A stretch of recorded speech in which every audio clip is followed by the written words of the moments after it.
A combat medic finds himself tying tourniquets on his own legs on a bloody battlefield. It's telling myself, you don't want to die here. You do not want to die here. His high school sweetheart gets a fearful call in the night. I think deep down I just had a feeling that something bad was going to happen. But I mean, I knew that we were going to make it through it, and I knew I was sticking around. How can they get back the lives they left so far behind in this small Minnesota town? On this edition of Operation Build, I'm Coming Home, we're going to show you how caring organizations and people came together to create a dream come true. This is the story of Thomas Scott.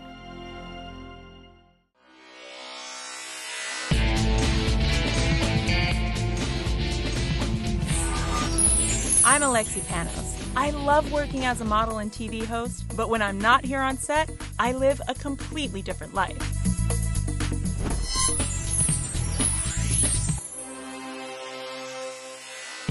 We're turning extreme situations into extraordinary results. Our mission is to innovate, renovate, and elevate the lives of people in need. This is Operation Build.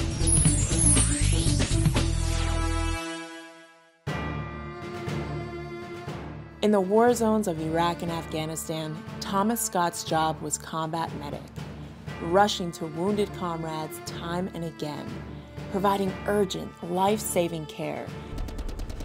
Then one day, in a brutal, heart-stopping flash, he was the man calling for help.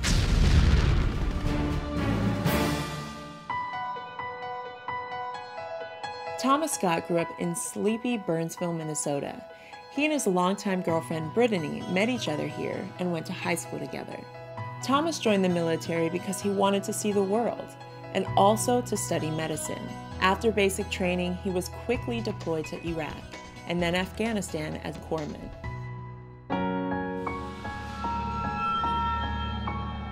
Then came that fateful day his patrol unit was rolling back towards friendly lines.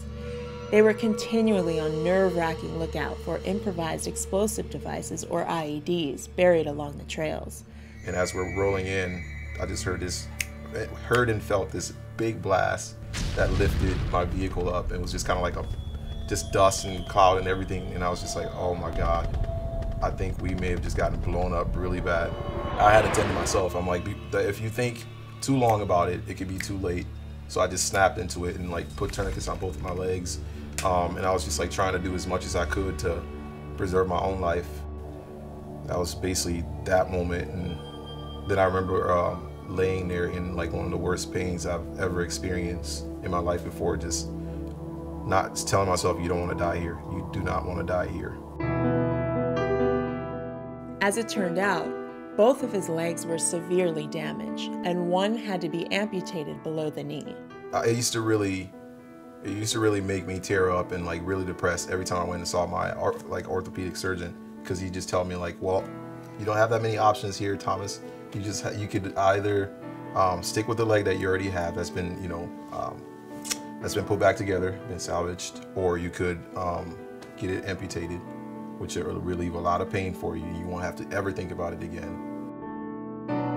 The first time he spoke to his then girlfriend, Brittany, he told her she didn't have to stay with him. I just said I was, they think my foot's gone on my right side. They don't know what they could do with my left leg or so. It's I think this is gonna be a really tough journey, and you know what I mean. Please let me know if this is gonna be too much for you. Like, I don't expect you to go through this with me. This is my decision. And she just bursted out in tears and like, who do you take me for? And like, she's like, I'll be there for you. I'm just glad he was alive, Mm-hmm. I was in college, so I was still trying to figure out, how I was going to go to my classes, and I was going to go see him, and how to balance everything. But I knew he was worth it, and he'd do the same thing for me if he could. And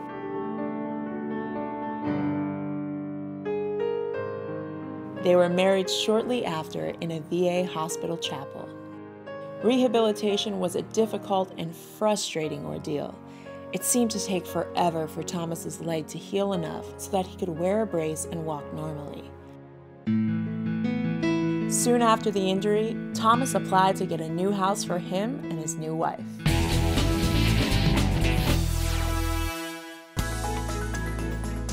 Thomas and Britt are staying with his parents a few miles away in Burnsville this week. Meanwhile, we're making some improvements in their new home. The first thing we did was make sure the home is safe and sound with new Schlage keyless locks. But soon, these empty, echoey rooms will be filled with beautiful furnishings. Hey there! How you doing? So good, I cannot wait to see what's in this truck.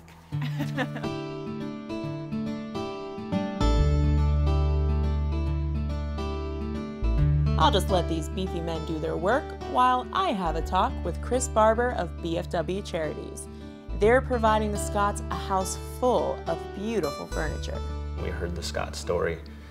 It was touching, and it just all came together. I mean, that's exactly what we do. So the ability for us to provide something what we would take for granted, something simple like a dining room table or chairs, so they can come home to their home and they could sit down and relax and be together as a family. And that's huge with veterans. I mean, they face so many different challenges. BFW Charities was founded in 1993 by Doug and Julie Hughesby, owners of Becker Furniture World in Minneapolis. BFW Charities started with requests from individuals who knew of families without kitchen tables, where children were sleeping on the floor, and many of them were vets. The program you see in action here is their Furniture Achievements. Through this program, they've furnished homes for veterans and other people in need. Soon, Doug saw that more needs could be met through medical research and direct care. Medical grants and research, people need to know that there's other options. You can't tell somebody you're going to be in a wheelchair and never walk again. We don't want to hear that. So there's research, there's best practices. People need to know their options, and that's what we try to do. While thousands of veterans wait months for treatment and pain management, this program goes directly to the source. Veterans who may not be able to access advanced technologies and care are given options for complementary medicine and therapies. Each year, BFW Charities impacts the lives of hundreds of people, and they hope to do much more as they grow. The more you have, the more you should help people. And we see so many needs, so it's not just one program or one thing. There's like hundreds of things that need help. We are so thankful to the Hughesby family and BFW Charities for helping fill the Scott home with beautiful furnishings. We know they're going to appreciate everything BFW Charities has done for veterans. It's always an exciting time when we can show a family the transformation from empty house to warm, inviting home. It's especially gratifying when that family includes Thomas Scott, a medical corpsman who served in Iraq and Afghanistan, enduring the loss of a leg and other injuries in service to our country. It's been such a great week here in Minnesota, meeting this wonderful family and working with such generous companies who help to provide the Scotts with a new outlook on life after all they've been through.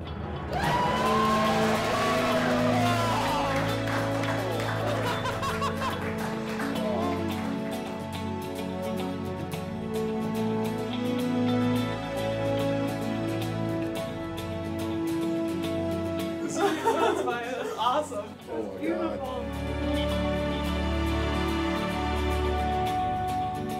God. We'd like to thank Homes for Our Troops, a group which continues to give homes to hundreds of deserving veterans.